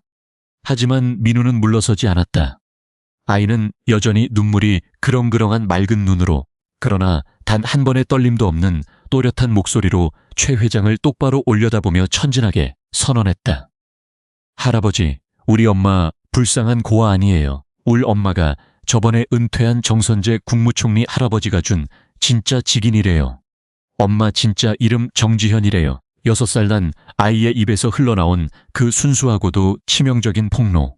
그것은 거대한 폭풍의 눈처럼 다이닝룸의 모든 공기와 소음을 단숨에 진공 상태로 빨아들여 버렸다. 천진난만한 아이의 목소리였지만 그 속에 담긴 파괴력은 수백 발의 폭탄이 터지는 것과도 같았다. 정선재 국무총리, 그리고 정지현, 그 두 개의 이름이 식탁 위로 떨어지는 순간 명자와 진우는 그것이 정확히 무엇을 의미하는지 즉각적으로 뇌리에서 연결하지 못해 어리둥절한 표정을 지었다. 그들은 그저 며느리가 아이에게 허황된 거짓말을 주입시켜 자신들의 동정심을 유발하려는 얄팍하고 천박한 수작을 부린다고 확신했다. 어딜 감히 대한민국의 절대 권력자인 정선재 총리의 이름을 함부로 입에 올리느냐며 명자의 입꼬리가 비릿하게 말려 올라가 끔찍한 조롱의 말을 내뱉으려던 찰나였다. 당장 그 입 닥치지 못해. 다이닝룸을 뒤흔드는 처절하고도 기괴한 쇳소리가 식탁의 상석에서 터져나왔다. 그것은 대형그룹의 총수로서 평생을 오만하게 살아온 최 회장의 목소리라고는 믿기 힘들 만큼 극도의 공포와 경악에 짓눌려 짐승의 비명처럼 일그러진 소리였다. 마치 성대를 강제로 찢어발기며 토해낸 듯한 단말마였다. 명자와 진우가 쏘스라치게 놀라 고개를 돌린 곳에는 마치 심장이 멎어버린 사람처럼 얼굴에 모든 핏기가 가신 채 하얗게 질려버린 최 회장이 굳어 있었다. 그의 얼굴은 살아있는 사람의 것이 아니라 방금 사형 선고를 받고 얼어붙은 시체의 표정과 다를 바 없었다. 최 회장의 시선은 식탁 위에 놓인 황동직인의 말뚝을 박은 듯 꽂혀 있었다. 5조 원 규모의 국가 스마트 시티 개발 사업권을 따내기 위해 지난 6개월 동안 정선재 총리의 주변을 미친 듯이 맴돌며 정보원들을 풀었던 그였다. 정 총리의 가문이 대대로 물려받아 사용하는 고유의 가문 문양, 국가 유공자로서 하사받은 그 직인의 형태와 무게감, 심지어 오방색 수술의 매듭 방식까지 최 회장은 사진과 문헌을 통해 뼛속 깊이 각인하고 있었다. 돈으로 살 수도 위조할 수도 없는 대한민국 사법 권력과 정계 최상층부의 심장 그 자체였다. 그가 수백억 원의 비자금을 트럭에 싣고 가서라도 단 한 번만 실물을 아련하게 해달라고 무릎 꿇고 빌었던 바로 그 전설적인 물건이었다. 그는 수십 년 전 대형그룹이 첫 도약을 준비할 무렵 정선재 총리가 장관으로 재직하던 시절의 일화를 생생하게 기억하고 있었다. 당시 뇌물을 주며 주를 대려 했던 한 중견기업 회장이 정 총리의 호통 한 번에 검찰의 압수수색을 받고 불과 일주일 만에 회사가 공중분해되었던 사건. 그 서슬퍼런 사법 권력의 칼날이 지금 자신의 목을 겨누고 있다는 사실에 그의 내장은 속부터 차갑게 썩어 들어가는 듯했다. 그의 미세하게 떨리는 두 눈동자가 직인의 하단부에 시선을 고정했다. 직인의 측면에는 낡고 희미하지만 분명하게 정선재 총리의 친필 서명인 정자와 웅장한 가문의 직인이 음각으로 선명하게 새겨져 있었다. 모조품에서는 결코 흉내낼 수 없는 세월이 만들어낸 청동의 산화 자국과 장인의 수작업 패턴이 최 회장의 뇌리에 벼락처럼 꽂혀 들었다. 아이의 손에서 나온 저 물건은 의심할 여지 없는 진품이었다. 대한민국 전체를 쥐고 흔드는 그 잔혹하고도 완벽한 통치자의 분신이 어째서 이 쓰레기 같은 이혼 서류 옆에 나뒹굴고 있단 말인가. 엄마 진짜 이름 정지현이래요. 아이의 음성이 귓가를 때리는 순간 최 회장의 머릿속에서 거대한 폭발이 일어났다. 이성이 마비되고 척추를 타고 극저온의 얼음물이 쏟아져 내리는 듯한 감각이 전신을 강타했다. 정선재, 대한민국 정재계의 숨은 지배자. 현직 장관들과 대법관들조차 그의 헛기침 한 번에 고개를 조아리는 절대 권력. 그가 20년 전 잃어버리고 평생을 피눈물 흘리며 찾아 헤맸다던 단 하나의 직계 외손녀 정지현. 그 이름을 찾아낸 자에게는 5조 원의 사업권 따위는 껌값에 불과할 만큼의 무소불위의 권력을 약속했던 그 전설 속의 핏줄. 최 회장의 시선이 덜덜 떨리며 식탁 끝자락의 선 며느리를 향해 천천히 옮겨갔다. 낡고 초라한 회색 티셔츠, 손등에 붉게 화상을 입은 채 묵묵히 서 있는 저자. 10년 넘게 공을 들여도 만나주지 않던 권력의 정점, 그 귀한 혈육을 3년 내내 고아 출신의 기생충이라 부르며 집안의 식모보다 못한 취급을 강요했던 것이다. 불과 몇 분 전 자신의 아내 명자가 바닥에 무릎을 꿇리고 뜨거운 국물을 닦게 만들었으며 자신의 아들 진우가 위자료 한 푼 없이 친권을 포기하라며 이혼 서류를 얼굴에 던져버린 그 여자가 자신이 그토록 수백억의 뇌물을 싸들고 가서라도 발등에 입을 맞추고 싶어 했던 바로 그 정선재 총리의 유일한 후계자였다. 그녀의 혈관 속에 흐르는 피 한 방울이 대형그룹 전체의 자산보다도 고귀하다는 사실을 그는 이 잔인한 순간에야 깨닫고 말았다. 그 순간 최 회장이 식후 입가심을 위해 오른손에 쥐고 있던 최고급 수제 도자기 찻잔이 미세하게 떨리기 시작했다. 뜨거운 김이 피어오르는 작설차가 출렁이며 그의 손등 위로 넘쳐 흘렀지만 그는 살이 되는 고통조차 전혀 느끼지 못했다. 그의 뇌리를 지배한 것은 물리적인 고통이 아니라 자신의 가문과 그룹 전체가 방금 전 돌이킬 수 없는 완벽한 사형 선고를 받았다는 끔찍한 절망감뿐이었다. 그가 평생을 바쳐 하다왔던 권력의 정점이 자신의 집안 거실 바닥에서 걸레질을 하고 있었다니 스스로 함정을 파고 스스로 그 함정에 빠지신 겁니다. 아들 부부가 며느리를 짓밟으며 낄낄거리던 그 오만한 시간 동안 지연은 단 한 번도 그들을 두려워하지 않았다. 그녀는 그저 이 무도한 가문이 스스로의 죄악으로 가장 무거운 형벌을 받게 될 완벽한 무대를 차갑게 관망하고 있었을 뿐이다. 그 서늘한 진실이 척추를 타고 올라오며 최 회장의 전신을 마비시켰다. 그녀가 왜 그토록 순순히 핍박을 견뎌왔는지, 왜 단 한 번도 친정에 연락하지 않았는지 그 무서운 인내심의 밑바닥이 이제야 보였다. 철저하게 대형그룹을 파멸시키기 위한 가장 잔혹하고도 완벽한 증거를 수집하기 위함이었다. 챙그랑, 콘직, 손가락의 근육이 완전히 힘을 잃고 풀려버렸다. 최 회장의 손에 들려있던 찻잔이 중력을 이기지 못하고 바닥으로 곤두박질 쳤다. 얇고 예리한 도자기 파편들이 사방으로 폭발하듯 튀어오르고 뜨거운 찬물이 이탈리아산 대리석 바닥을 흉측하게 적시며 흘러내렸다. 파편이 튀어 그의 구두를 때렸지만 그는 석상처럼 굳어 미동조차 하지 않았다. 여보, 갑자기 왜 그러세요? 손 대이셨잖아요. 명자가 기겁하며 의자에서 용수철처럼 튀어올랐다. 그녀는 남편의 기이한 반응을 이해하지 못한 채 황급히 냅킨을 집어들고 최 회장에게 다가가려 했다. 그녀의 빈약한 뇌 용량으로는 이 상황의 심각성을 도저히 파악할 수 없었다. 진우 역시 아버지의 갑작스러운 실수에 당황하며 자리에서 일어서려던 순간이었다. 오지마, 다가오지마, 이 무식하고 천박한 쓰레기 같은 것들아. 최 회장의 입에서 짐승이 단말마의 고통 속에 부르짖는 듯한 처절한 비명이 터져나왔다. 그는 다가오려는 아내와 아들을 향해 발작적으로 팔을 휘저었다. 마치 그들이 치명적인 전염병이라도 옮기는 역병 환자인 양 거칠게 밀쳐냈다. 그의 동공은 극한의 공포로 인해 초점을 잃고 사방으로 흔들리고 있었고 이마에서는 차가운 식은땀이 비오듯 쏟아져 내렸다. 대형그룹을 호령하던 절대 군주의 위험은 온데간데 없고 그 자리에는 거대한 쓰나미 앞에 홀로 선 무력하고 노쇠한 노인만이 남아 있었다. 그토록 자랑스러워하던 아내와 아들이 지금은 자신의 목에 단두대의 칼날을 걸어버린 가장 멍청하고 원망스러운 원수로밖에 보이지 않았다. 최 회장의 호흡이 가빠지며 입술이 시퍼렇게 질려갔다. 그는 식탁을 짚고 억지로 몸을 지탱하려 했으나 뼈마디에 힘이 완벽하게 풀려버린 두 다리는 더 이상 그의 체중을 버텨내지 못했다. 폐부로 산소가 공급되지 않아 꺽꺽거리는 기괴한 소리만이 그의 목구멍을 맴돌았다. 쿵! 의자가 뒤로 요란하게 밀려나는 소리와 함께 최 회장의 거대한 체구가 그대로 바닥을 향해 고꾸라졌다.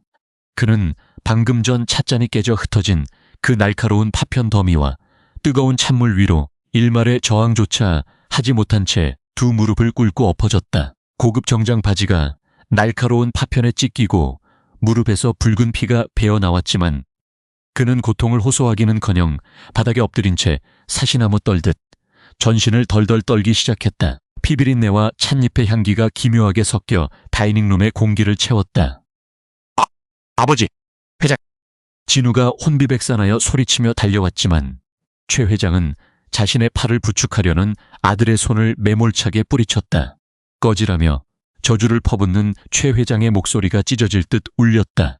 바닥에 꿇어앉은 최 회장의 고개가 천천히, 아주 천천히 위를 향해 들렸다. 그의 시선이 향한 곳은 자신을 부축하려는 가족들이 아니라 식탁 끝자락에 차갑게 서서 자신을 내려다보고 있는 며느리 정지현이었다. 방금 전까지 이 저택의 가장 밑바닥에서 벌레 취급을 받던 여자, 낡은 옷을 입고 화상 입은 손을 숨긴 채 묵묵히 폭언을 견뎌내던 여자. 그러나 지금 바닥에 엎드린 최 회장의 시선에 비친 지연의 모습은 완전히 달랐다. 그녀의 등 뒤로 거대한 샹들리에의 불빛이 쏟아져 내리며 마치 그녀의 전신을 감싸는 절대적인 아우라처럼 빛나고 있었다. 대형그룹이라는 허울뿐인 모래성을 단숨에 짓밟아버릴 진짜 권력의 화신, 지연의 깊고 서늘한 검은 눈동자에는 자신을 향해 꿇어 엎드린 시아버지를 향한 어떠한 연민도 승리의 미소도 존재하지 않았다. 그저 먼지 한 톨을 바라보듯 지독하게 무심하고 차가운 경멸만이 가라앉아 있을 뿐이었다. 그 침묵의 시선 속에서 최 회장은 완벽하게 깨달았다. 오늘 이 지옥 같은 집구석에서 지워질 이름은 제가 아니라 당신들의 탐욕입니다. 방금 전 며느리가 자신의 아내와 아들에게 내뱉었던 그 서늘한 통보가 비로소 자신의 심장을 뚫고 들어와 치명상을 입혔다. 그녀는 단 한 번도 빈말을 한 적이 없었다. 그 선언은 일말의 과장도 없는 냉혹한 사실의 적시였다. 명자와 진우가 던진 저 이혼 서류는 지연을 쫓아내는 각서가 아니었다. 그것은 대영 가문 스스로가 정선재 총리의 가문에게 전면전을 선포하고 자신들의 목에 직접 단두대의 칼날을 걸어버린 돌이킬 수 없는 자백서였다. 지연이 저 서류를 들고 정 총리의 저택으로 돌아가는 순간 내일 아침이 밝기도 전에 대형그룹의 모든 본사와 공장에는 검찰의 압수수색이 들이닥칠 것이며 은행의 모든 대출금은 회수될 것이고 5조 원의 사업권은커녕 그가 평생을 바쳐 이룩한 모든 부와 권력이 한 줌의 재로 변할 것이 명약관화했다. 정선재 총리는 자신의 핏줄을 건드린 자들을 법적으로 그리고 재무적으로 뼛속까지 말려 죽이기로 악명 높은 철혈의 통치자였다. 사돈, 아니 정아가, 지연아, 내가 미쳐서 우리 집안이 단체로 미쳐 돌아가서 최 회장의 입술이 파들파들 떨리며 기괴한 파열음을 만들어냈다. 이가 부딪히는 딱딱거리는 소리가 식당 안을 울렸다. 대한민국 굴지의 재벌 총수가 며느리 앞에서 바닥에 무릎을 꿇고 손이 발이 되도록 빌고 있는 촌극이었다. 피투성이가 된 무릎으로 바닥을 기어 지연의 발치로 다가가려 애쓰는 그의 모습은 처참함 그 자체였다. 여보, 당신 지금 뭐하는 짓이에요? 왜 저딴 천박한 고아년 앞에서 무릎을 꿇어요? 당장 일어나지 못해요? 어서 전연의 머리채를 잡아 끌어내라고요. 명자가 현실을 부정하며 표독스럽게 소리를 질렀다. 그녀는 여전히 눈앞에 벌어진 상황의 무게를 전혀 인지하지 못한 채 무릎을 꿇은 남편의 어깨를 잡아 끌며 패악을 부렸다. 진우 역시 아버지의 기행에 경악을 금치 못하며 뒷걸음질을 쳤다. 그는 식탁 위에 놓인 황동직인이 무엇인지 아직도 이해하지 못한 채 아버지가 갑작스러운 뇌졸중이라도 일으킨 것이라 확신하고 있었다. 김 비서를 부르며 소리를 지르는 진우의 발악과 명자의 비명이 뒤섞여 다이닝룸의 공포를 더욱 짙게 만들었다. 그러나 지연은 동요하는 그들 가족의 붕괴를 조용히 내려다보며 민우의 어깨를 단단히 끌어안을 뿐이었다. 아이의 작은 체온이 그녀의 차가운 가슴 속에 유일한 온기로 스며들었다. 그녀는 더러운 바닥에 이마를 처박고 헐떡이는 최 회장을 향해 한 걸음 다가갔다. 대리석 바닥을 딛는 그녀의 발소리가 마치 사형 집행인의 발걸음처럼 묵직하고 서늘하게 다이닝룸에 울려 퍼졌다. 그녀의 화상 입은 손등이 조명 아래서 더욱 붉고 선명하게 드러났지만 이제 그것은 상처가 아니라 대형 가문을 심판할 가장 잔혹한 훈장처럼 보였다. 회장님. 지연의 목소리는 서릿발처럼 차가웠다. 평소 아버님이라고 부르던 호칭을 철저하게 비즈니스적인 단어로 바꾼 그녀의 어조에 최 회장은 숨을 헐떡였다. 진짜 전쟁은 그리고 가장 잔혹한 인과응보는 이제 막 바둑판 위에 그 거대한 실체를 드러내고 있었다. 3년간 식모처럼 부려먹고 내쫓으려 했던 며느리의 정체가 밝혀진 이상 자비 따위는 존재하지 않았다. 저택의 공기는 이미 대형 가문의 것이 아니었다. 그것은 완벽하게 부활한 진짜 권력, 정지연의 통제 아래 놓여 있었다. 그녀의 차가운 검은 눈동자 위로 무너져 내리는 대형 가문의 처참한 종말이 이미 생생하게 비치고 있었다. 회장님, 지연의 입술을 타고 흘러나온 그 건조하고 서늘한 세 글자는 대형 가문이라는 거대한 제국의 심장부에 꽂히는 완벽한 사형 선고와도 같았다. 평소 며느리로서 억지로 덧짚고 있던 아버님이라는 가식적인 호칭이 철저히 비즈니스적이고 타산적인 단어로 치환되는 순간 바닥에 엎드린 최병태 회장의 전신이 사시나무처럼 격렬하게 요동쳤다. 그의 무릎 아래에서 날카롭게 깨진 도자기 찻잔의 파편들이 체중에 짓눌려 기괴한 마찰음을 내며 살 것을 파고들고 있었지만 그는 붉은 피가 대리석 바닥을 적시는 물리적 고통조차 전혀 인지하지 못했다. 오직 등골을 타고 뇌수를 얼어붙게 만드는 압도적인 공포만이 그의 모든 감각을 잔인하게 지배하고 있었다. 자신이 평생을 바쳐 핫아왔던 권력의 정점, 대한민국 정재계를 쥐고 흔드는 정선재 전 국무총리의 유일한 핏줄이 지금 자신의 발치에서 자신을 벌레 보듯 내려다보고 있었다. 스스로 함정을 파고 스스로 그 함정에 빠지신 겁니다. 그 잔혹한 진리가 최 회장의 목통을 틀어막았다. 지난 3년간 이 저택에서 지연이 당했던 모든 멸시와 폭력, 그리고 방금 전 식탁 위에 내던져진 친권 포기 각서가 고스란히 뇌리를 스치고 지나갔다. 정 총리는 자신의 핏줄을 건드린 자들을 법적으로, 재무적으로, 그리고 사회적으로 뼛속까지 말려 죽이기로 악명 높은 철혈의 통치자였다. 5조 원의 스마트시티 사업권 따위가 문제가 아니었다. 내일 아침 해가 뜨기도 전에 대형 그룹의 모든 본사와 계열사 공장에는 검찰의 압수수색이 들이닥칠 것이며 채권단은 일제히 자금을 회수하여 가문을 완벽한 잿더미로 만들어버릴 것이 명약관화했다. 당신 지금 제정신이야. 어딜 감히 시아버지 앞에서 눈을 부라려. 그 숨막히는 공포의 진공 상태를 찍고 나온 것은 여전히 현실의 무게를 전혀 파악하지 못한 박명자의 찢어질 듯한 비명이었다. 그녀는 남편이 바닥에 엎드려 피를 흘리며 발작하는 이유를 갑작스러운 지병 탓이라 굳게 믿고 있었다. 명자는 고급 실크 가운 자락을 펄럭이며 자리에서 벌떡 일어났다. 그녀의 목에 걸린 수억 원대의 남양 진주 목걸이가 크리스털 샹들리의 불빛을 받아 기괴하게 번쩍였다. 명자는 바닥에 떨어진 이혼 서류 뭉치를 짓밟으며 지연을 향해 표독스럽게 손을 치켜들었다. 이 천박하고 근본 없는 고아년이 끝까지 집안 꼴을 초상집으로 만들어 놔야 속이 시원하겠어. 여보, 진우야.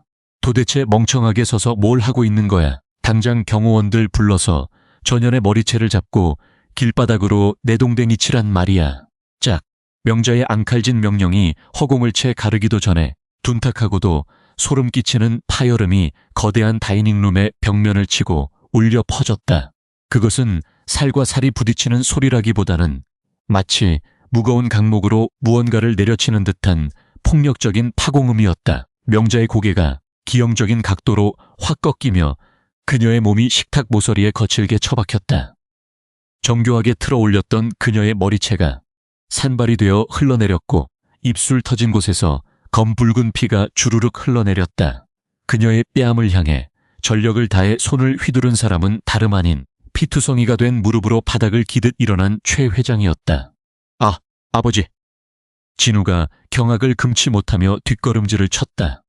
평소 아내를 끔찍이 아끼며 며느리를 향한 구박을 묵인해 오던 최 회장의 얼굴은 지금 당장이라도 아내를 물어뜯어 죽일 듯한 야차의 형상으로 일그러져 있었다. 최 회장의 눈동자에는 실핏줄이 터져 시뻘건 핏물이 고여 있었고 씩씩거리는 콧숨은 절망에 빠진 짐승의 그것과 같았다. 닥쳐, 당장 그 더러운 주둥아리 닥치지 못해. 이 무식하고 천박한 쓰레기 같은 년아. 최 회장의 찢어질 듯한 고함이 명자의 고막을 폭격했다. 그는 여전히 상황을 파악하지 못하고 뺨을 부여잡은 채 멍청하게 헐떡이는 아내를 향해 다시 한번 발길질을 날릴 듯 다가갔다. 고아, 근본이 없어. 내 면의 그 알량하고 얄팍한 눈가래는 저게 장난감으로 보여. 저 직인이 무엇을 의미하는지 알고나 짓거리는 거냐고. 저건 정선재 국무총리께서 친필로 서명하신 국가공훈 직인이야. 내가 방금 뺨을 때리려던 저 아이가, 내가 3년 내내 꿇어앉혀놓고 걸레질을 시켰던 저 아이가, 정 총리께서 20년을 피눈물 흘리며 찾아 헤매시던 단 하나의 핏줄, 대형그룹 따위는 하룻밤 새 짓밟아버릴 수 있는 진짜 권력의 후계자란 말이다. 이 머리에 똥만 찬 기생충아. 최 회장의 입에서 터져나온 진실은 너무나도 압도적이고 비현실적이어서 명자와 진우의 뇌리에 꽂히는 순간 그들의 인지 능력을 완벽하게 마비시켰다. 정선재. 대한민국 정계와 사법부를 통째로 쥐고 흔드는 그 절대적인 이름이 다이닝룸의 공기를 짓누르자 명자의 동공이 믿을 수 없다는 듯 극도로 팽창했다. 그녀의 시선이 식탁 중앙에 놓인 그 찬란하고도 무거운 황금빛 오방색 직인을 향해 덜덜 떨리며 이동했다. 그리고 다시 낡은 티셔츠를 입고 화상 입은 손을 늘어뜨린 채 자신들을 빙점 아래의 온도로 내려다보고 있는 며느 지연의 얼굴로 향했다. 진우 역시 숨을 쉬는 방법을 잊어버린 사람처럼 꺽꺽거리며 목을 쥐어뜯었다. 그는 이 사회에서 무능하다며 멸시를 받을 때마다 그 열등감을 집안의 힘없는 아내를 짓밟으며 보상받으려 했던 얄팍한 껍데기였다. 빈 껍데기뿐인 주제에 대형그룹 사모님 소리 들으며 호의호식하는 걸 감사히 여기라며 불과 몇 분 전 자신이 내뱉었던 폭언이 거대한 부메랑이 되어 자신의 목줄을 오가매고 있었다. 빈 껍데기는 지연이 아니라 가문의 이름 없이는 단 하루도 생존할 수 없는 무능한 자신이었다. 진우의 다리에 힘이 풀리며 그는 의자 등받이를 부여잡은 채 바닥으로 허물어지듯 주저앉았다. 아니야. 그럴 리가 없어. 내년이 어떻게. 명자가 부서진 도자기 파편 위로 엉금엉금 기어가며 현실을 부정하려 발악했지만 최 회장은 그녀를 철저하게 외면했다. 그는 가문을 살리기 위해, 아니 오직 자신의 목숨 하나만이라도 건지기 위해 가장 잔혹하고 비열한 꼬리 자르기를 선택했다. 최 회장은 다이닝룸 입구에서 사색이 되어 굳어있는 김 비서를 향해 발작적으로 소리쳤다. 김 비서, 지금 당장 그룹 법무팀장한테 전화 연결해. 당장. 그리고 여기 식탁 위에 있는 이 개 같은 이혼 서류 당장 불태워버려. 대신 지금 당장 해임 통지서 2장을 작성해서 내 팩스로 올려. 오늘, 아니 지금 이 시각부로 대형그룹 상무 최진우를 모든 보직에서 영구 해임한다. 놈이 가진 모든 지분은 절상 회수하고 놈의 법인카드와 차량, 모든 접근 권한을 당장 정지시켜. 아버지, 무슨 말씀을 하시는 겁니까? 저 진우입니다. 가문의 후계자인 저를 어떻게. 진우가 사색이 되어 바닥을 기어 최 회장의 바짓가랑이를 부여잡으려 했으나 최 회장은 구두굽으로 아들의 손등을 자비 없이 짓뭉개버렸다. 진우의 처절한 비명이 식당 안을 찢었지만 최 회장의 광기 어린 숙청은 멈추지 않았다. 그는 이제 아내가 아닌 완벽한 원수를 대하듯 명자를 향해 도끼를 내뿜었다. 이 천박한 여편네도 당장 내 호적에서 파버려. 박명자, 저 여자가 이 저택에서 단 하나의 물건도 챙겨나가지 못하게 지금 당장 알몸으로 길바닥에 내쫓아. 오늘부터 대형 가문에 저놈과 저 여자의 자리는 없다. 알겠어. 당장 실행해. 아버지가 아들의 손을 짓밟고 남편이 아내를 알몸으로 내쫓으라 명하는 이 참담하고도 끔찍한 지옥도 오직 자본과 이익만으로 맺어진 위선적인 가문이 진짜 거대한 힘 앞에서 얼마나 추악하고 비열하게 서로를 물어뜯으며 붕괴하는지 보여주는 완벽한 축소판이었다. 지연은 이 아수라장 한가운데서 아무런 동요 없이 오직 자신의 바짓가랑이를 꼭 쥐고 있는 아들 민우의 눈을 가려줄 뿐이었다. 이 역겨운 자들끼리의 포식 행위를 아이의 순수한 시야에 담게 하고 싶지 않았다. 스스로 함정을 파고 스스로 그 함정에 빠지신 겁니다. 회장님, 당신이 아들 부부를 내친다고 해서 대형그룹의 멸망을 피할 수 있을 거라 생각하십니까? 당신 역시 방조자이자 가장 거대한 탐욕의 주체일 뿐입니다. 지연의 서늘한 시선이 허공을 갈라 최 회장의 비굴한 동공에 꽂혔다. 최 회장은 지연의 그 절대적인 무심함 앞에서 숨이 막히는 것을 느꼈다. 거친 엔진 소리와 타이어 마찰음이 고요한 평창동의 밤 공기를 찢었다. 저택 외부에서 연속적으로 육중하고도 압도적인 엔진 소리들이 들려왔다. 한 대의 차량이 아니었다. 수대의 최고급 세단과 SUV들이 일사불란하게 저택의 넓은 자갈밭 앞마당을 장악하며 급정거하는 소리였다. 이어서 현관 바깥을 지키고 있던 대형 그룹의 사설 경비원들이 무언가에 압도되어 급히 뒤로 물러서는 소란스러운 발소리가 들려왔다. 지연의 입가에 처음으로 아주 미세하고도 서늘한 호선이 그려졌다. 때가 된 것이다. 쾌! 저택 현관의 무거운 티크목 양계형 도어가 부서질 듯 거칠게 열려 젖혀졌다. 그리고 다이닝룸의 입구를 막고 서 있던 고용인들이 좌우로 모세의 기적처럼 갈라지며 길을 내어주었다. 그들의 얼굴에는 일찍이 경험해보지 못한 절대적인 공포와 경외감이 서려 있었다. 어두운 복도의 그림자를 가르고 다이닝룸으로 쏟아져 들어온 이들은 머리부터 발끝까지 완벽하게 재단된 블랙 수트를 입고 귀에 무전기를 꽂은 채 절도 있게 움직이는 10여 명의 엘리트 경호원들이었다. 그들의 걷는 자세와 풍기는 아우라는 일반적인 재벌가의 사설, 경비원 따위와는 차원이 달랐다. 대한민국 최상위 국빈과 국가 원수급 인사만을 근접 호위하는 정선재 총리 가문의 직속 최정예 특수 경호팀이었다. 그들이 내뿜는 서늘하고도 묵직한 살기가 다이닝룸의 온도를 영하로 곤두박질치게 만들었다. 그들은 바닥에 쓰러져 짐승처럼 울부짖는 진우나 명자, 무릎을 꿇고 피를 흘리는 최 회장에게는 단 1초의 시선조차 주지 않았다. 그들에게 대형 가문의 총수일가 따위는 길가에 널브러진 돌멩이보다도 무가치한 존재들이었다. 경호원들은 일사불란하게 식탁 양옆으로 도열하더니 마치 거대한 장벽처럼 지연과 민우의 앞을 가로막고 섰다. 그리고 경호팀을 이끄는 수석 경호실장이 지연의 앞으로 세 걸음 다가와 한치의 오차도 없는 완벽한 각도로 허리를 굽혀 90도 폴더 인사를 올렸다. 늙어서 죄송합니다. 아가씨. 정선재 총리님의 명을 받고 모시러 왔습니다. 아가씨. 그 묵직하고도 정중한 단어 하나가 다이닝룸의 공기를 완벽하게 장악했다. 바닥에 엎드린 최 회장의 입에서 짐승의 앓는 소리 같은 절망적인 신음이 새어나왔다. 그것은 단순히 며느리의 정체가 밝혀진 것을 넘어 대한민국의 절대 권력이 공식적으로 대형 가문의 식탁 위에 칼을 꽂아 넣었음을 선포하는 끔찍한 의식이었다. 아가씨라니. 지연아. 아니, 명자가 그제야 완벽하게 붕괴된 이성을 부여잡고 파편이 널브러진 바닥을 기어 지연의 앞으로 다가왔다.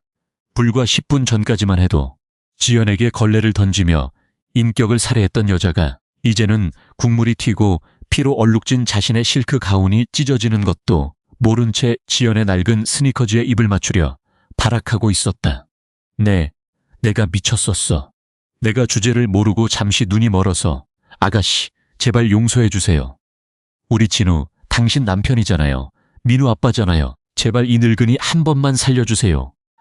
네. 명자의 손이 지연의 바짓단을 잡으려 허공을 허우적거렸다. 그러나 지연이 움직이기도 전에 곁에 서 있던 수석 경호실장이 차갑고 무자비한 손길로 명자의 어깨를 걷어차듯 밀쳐냈다. 명자는 비명을 지르며 바닥에 나동그라졌다.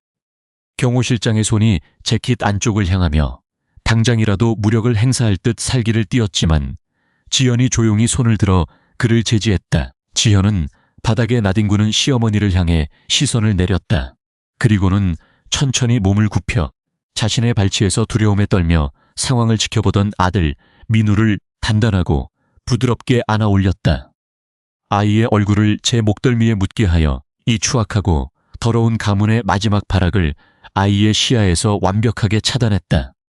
그녀의 서늘한 시선이 명자의 텅 빈 동공을 거쳐 넛이 나간 채 침을 흘리는 진우, 그리고 여전히 무릎을 꿇은 채 벌벌 떠는 최 회장의 정수리에 차례로 꽂혔다. 그 시선은 자비도 분노도 아닌 철저한 무기질의 온도였다. 오늘 이 집구석에서 지워질 이름은 제가 아니라 당신들의 탐욕입니다. 그 한마디는 대형 가문의 숨통을 완벽하게 끊어놓는 차갑고도 예리한 단두대의 칼날이었다. 내일 아침 당신들이 눈을 떴을 때 이 가문이 쌓아 올린 모래성이 어떻게 무너져 내리는지 똑똑히 지켜보십시오.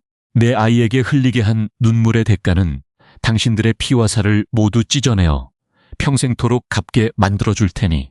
지연은 더 이상 그들에게 일말의 대답이나 변명할 기회조차 주지 않았다. 그녀는 민우를 단단히 아는 채 도열한 경호원들의 철통 같은 호의를 받으며 다이닝룸을 뒤로하고 돌아섰다. 그녀가 발걸음을 옮길 때마다 낡은 스니커즈에서 나는 마찰음이 마치 승전보를 울리는 군화 소리처럼 저택의 복도를 쩌렁쩌렁하게 채웠다. 지연이 넓은 거실을 지나 현관문을 나서는 순간 밤새도록 몰아치던 매서운 겨울바람이 그녀의 뺨을 스치고 지나갔다.